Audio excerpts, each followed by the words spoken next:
thrilled to have him on the show. I know you will be encouraged, so take a listen to Dr. Michael Evans.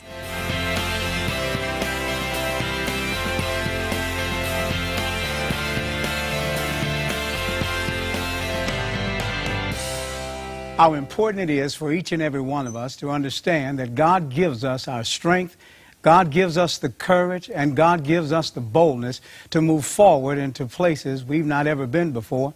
There will be times when you'll be discouraged, but you need to know that the God we serve will give us that spirit of resilience that is needed in order for us to go forward.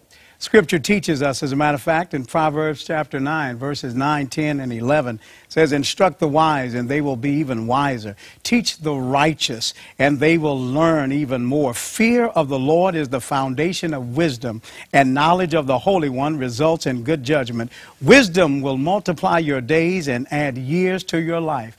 The more you learn about God, you will learn that God will give you the wisdom that you need and the courage that you need to go forward no matter what in your life. And it is important for each and every one of us to learn more so that we can do more in His name. If we trust Him and we learn to respect Him and know that God is everywhere, He will supply each and every one of your needs. My prayer is that you will receive this and you'll take it to heart, and it will help you to be a much better person in your going forward. God bless you.